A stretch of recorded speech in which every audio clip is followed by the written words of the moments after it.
Hello bachcho, let's read out the question first. A 3 kg block slides on a frictionless horizontal surface fast moving to the left at 50 meter per second, and it collides with a spring whose other end is fixed to a wall.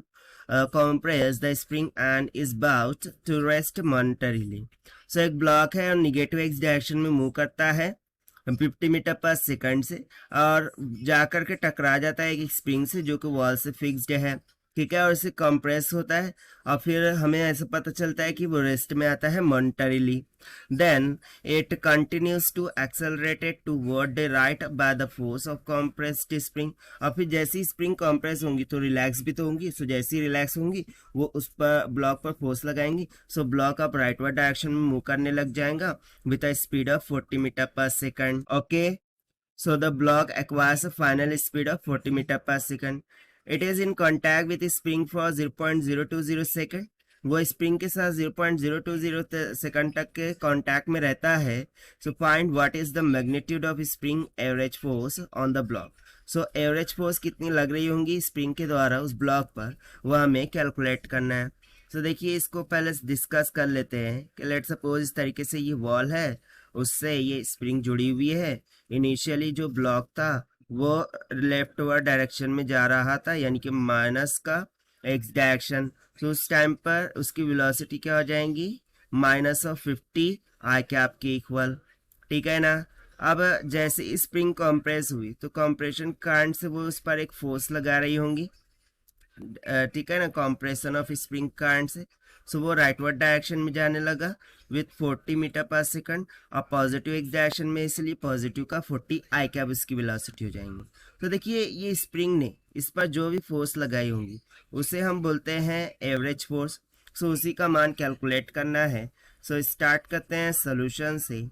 But before of it, let's talk about the key concept which we are going to use here for this question. तो देखिए यदि मैं यहाँ पर बात करूँ impulse जो कि इस स्प्रिंग के द्वारा लग रही होंगी, that will be equals to the mass into change in velocity होगा, and it is also equals to the average force exerted by the spring multiply by the change in time, ठीक है, यानी कि जितने टाइम के लिए वो block उस स्प्रिंग के साथ इन कांटेक्ट रहा होगा. तो सबसे पहले ना हम इम्पल्स कैलकुलेट करते हैं. तो यहाँ से हम बोलेंगे कि जो इम्पल्स है that will be equals to mass होगा एंड चेंज इन वेलोसिटी, यानी कि final velocity vector minus initial velocity vector. So देखिए फाइनल यहाँ पे क्या हो रखा है, मास तो हमें दे रखा था 3 kg मल्टीप्लाई है, फाइनल वेलोसिटी वो क्या है 40 आई कैप, हमने डायरेक्शन के साथ ले लिया है, ठीक है ना.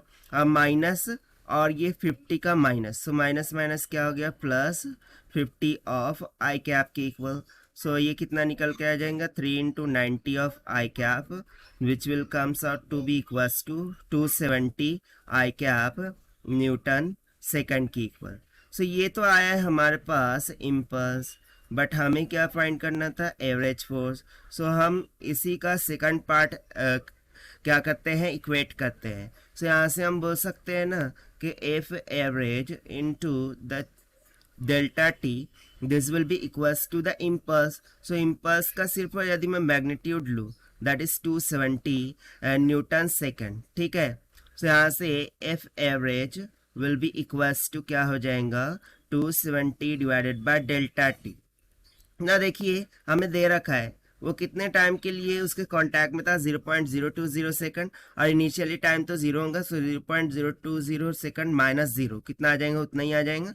सो ये सिंपली हो जाएगा 270 divided by 0.020.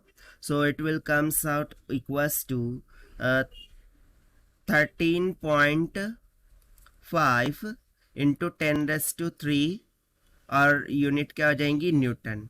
That means I can say that कि स्प्रिंग के द्वारा लगाई गई जो फोर्स थी उस ब्लॉक पर जिसके कारण से वो राइटवर्ड डायरेक्शन में मूव कर गया था, वो कितनी निकल के आ गई 13.5 किलो न्यूटन की इक्वल. और यही हो गया हमारा आंसर जो कि हमने सॉल्व किया है by using the concept of impulse से. So this is the required solution. I hope you understood well. Best of luck. Thank you.